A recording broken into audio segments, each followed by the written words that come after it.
Esta historia sucedió en un barrio de Tetuán, en Marruecos, hace ya algunos años. Tal vez demasiados para que podamos hallar hoy a sus protagonistas, pero no tantos para que yo no pueda recordarla y contarla ahora como lo estoy haciendo.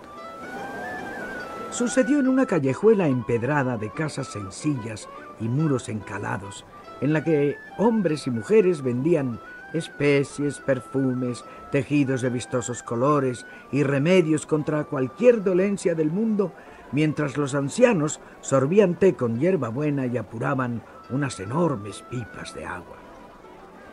Al caer la tarde, los tenderetes desaparecían y los niños aprovechaban para corretear arriba y abajo, jugar a la pelota y fantasear sobre lo que iban a hacer el día de mañana.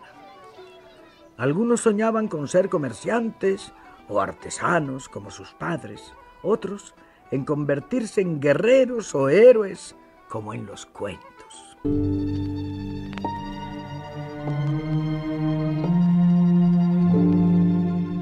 Al final de la calle estaba la casa de Ahmed Hassanin, el mejor carpintero del barrio, un hombre que poseía el don de realizar los más delicados trabajos sobre las más modestas maderas. El gran sueño de Ahmed Hassanin era que uno de sus 3 hijos siguiera con el negocio cuando sus manos ya no pudieran moverse con agilidad y los años empezaran a amontonarse en sus espaldas. Pero, para su desgracia, ninguno de los 3 hijos parecía estar en condición de complacerle. Veamos por qué. Ben, el mayor, tenía una respetable joroba y andaba siempre encorvado, sin poder apartar los ojos del suelo.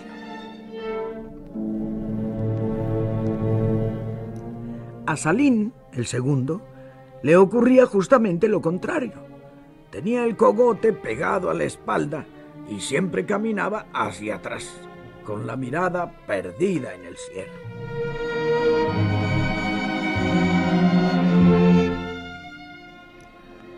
Por último, Ali, el pequeño, no miraba ni hacia arriba ni hacia abajo, sino hacia adentro.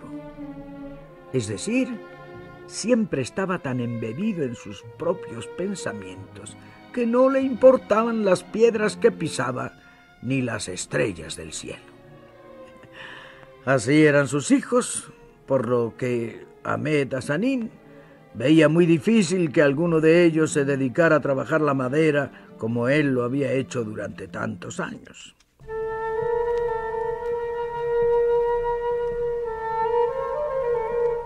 Sin embargo, Ahmed era un hombre prudente y práctico, por lo que decidió olvidarse de sus proyectos y sacar partido de las peculiaridades de sus hijos.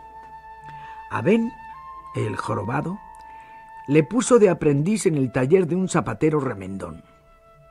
A Salim, que conocía bien el cielo, lo rodeó de maestros que pronto harían de él un competente astrólogo. Pero cuando le llegó el turno de decidir qué haría con Ali, el más pequeño, su rostro palideció sin saber a dónde lo podría colocar. Ali trató de tranquilizarlo, prometiéndole que, con un poco de tiempo, él llegaría a ser el más reputado comerciante de Tetuán. El padre decidió creerle a su hijo y siguió, como de costumbre, aserrando maderas, lijándolas, puliéndolas y componiendo las más caprichosas formas.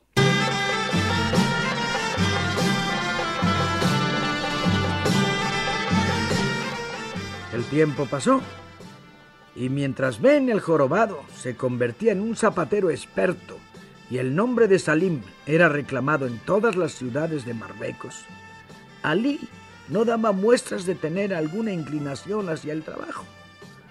Fue así como el viejo padre dejó de concebir esperanza sobre el futuro del menor de sus hijos y se dedicó a presumir en el café los éxitos de Ben con sus babuchas y la fama de Salim con sus estrellas.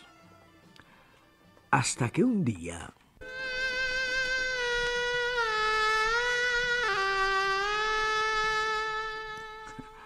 Alí se presentó ante su padre y le pidió que lo acompañara para mostrarle el fruto de sus horas de meditación y recogimiento. El viejo aceptó y juntos caminaron varias calles hasta llegar a la puerta de una casa en extremo ruinosa y sombría. En el interior había un patio descubierto al que, sin embargo, no llegaban los rayos del sol y en el que se respiraba una agradable brisa. La obscuridad se adueñaba de gran parte del recinto y el anciano Ahmed tuvo que hacer un considerable esfuerzo para distinguir en la penumbra el único objeto que se ofrecía ante su fatigada vista. Era una mesa de cedro de grandes dimensiones, muy similar a los mostradores empleados en las tiendas de telas, solo que en la superficie no había nada. La voz de su hijo lo sacó de sus pensamientos al anunciarle entusiasmado que ese era su establecimiento, que era su negocio. En ese momento Ahmed Hassanin creyó que su hijo se había vuelto loco. Se sentó en el suelo y, sin disimular su tristeza, se cubrió el rostro con las manos y se puso a llorar. Alí le iba a decir algo a su padre cuando la puerta se abrió con cautela y apareció a contraluz la silueta de un hombre viejo y encorvado. Llevaba algo envuelto bajo el brazo y miraba a derecha e izquierda como si tuviera miedo de chocar con un inesperado obstáculo y caer en el piso. Al ver a Alí, suspiró aliviado y dejó su misteriosa mercancía sobre el mostrador. El joven revisó lo que el viejecillo traía y dulcemente le dijo que no podía darle mucho por aquello. Con un hilo de voz, el hombre respondió que no esperaba gran cosa a cambio, pero que le gustaría vivir los pocos años que le quedaban con la tranquilidad del espíritu. Alí sonrió amistoso, descolgó algo que pendía de una de las paredes y se lo entregó al anciano, quien se puso feliz y salió dando saltos de alegría por la puerta.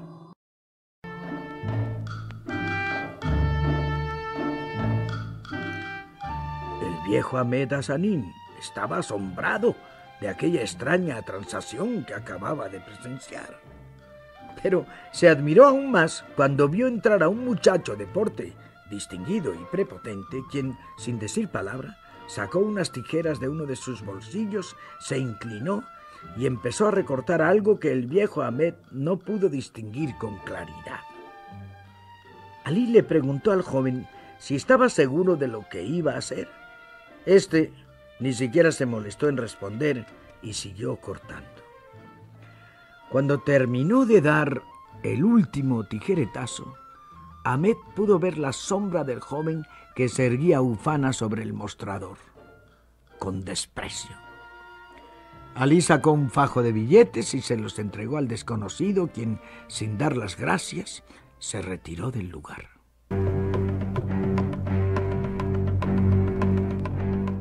La puerta siguió abriéndose y cerrándose, y a lo largo de la tarde desfilaron por aquella casa decenas de personas de las más variadas edades y clases sociales. Unos acudían a vender, otras a comprar. Muchos salían con el gesto relajado y feliz. Algunos se retiraban con la perversa expresión de quien cambia una parte de su vida por un puñado de monedas.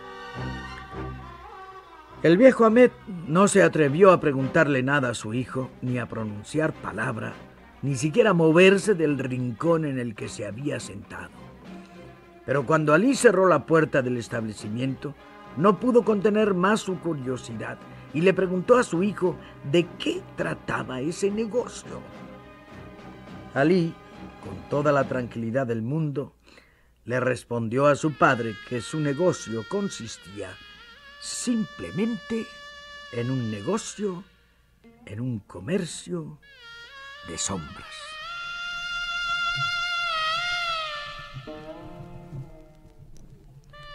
Ahmed Hassanin no daba crédito a lo que había visto y a lo que estaba diciendo su hijo, Pero ¿cómo era posible que la gente pudiera vender o cambiar de sombra?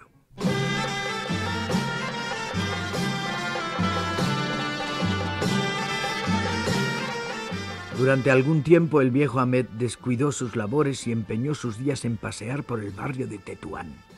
Saludaba a artesanos y colegas, contemplaba cómo los sastres cortaban sus piezas, cómo los tintoreros mezclaban sus colores, cómo los tejedores manejaban sus telares.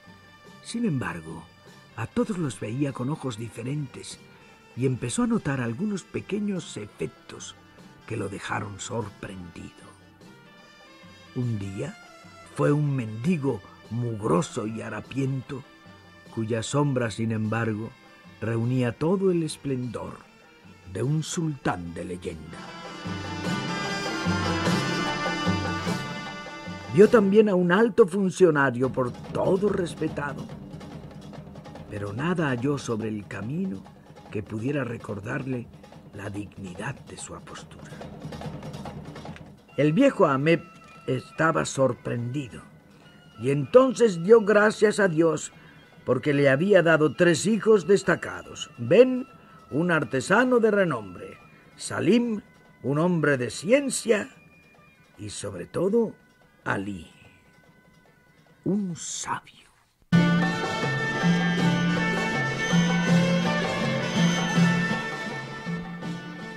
La fama del joven Alí se propagó rápidamente y pronto fueron muchos los que desearon mejorar sus vidas y se procuraron nuevas y maravillosas sombras. Y así, día tras día, hacían todo lo posible por parecerse a la imagen que el pavimento ardiente les devolvía. Ordenaban el cabello bajo el turbante, cuidaban de sus cuerpos y de sus almas y aprendieron, antes de respetar a alguien por su aspecto, a mirar bajo sus pies y comprobar por su sombra si era o no merecedor de sus halagos. Pero no todos participaron con igual entusiasmo de los nuevos tiempos. Hubo algunos que, avergonzados, intentaron, sin conseguirlo, difuminar los contornos de su odiosa sombra. Hubo también mujeres de ojos hermosos y de olor a jazmín que desde entonces no se atrevieron a mostrarse en las calles hasta que el último rayo de luz fuera abatido por la noche.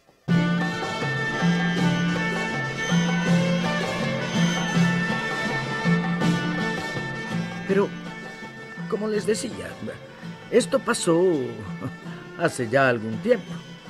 Demasiado para que podamos encontrar a sus protagonistas, pero no tanto para que yo no pueda recordarlo y contarlo ahora como acabo de hacerlo.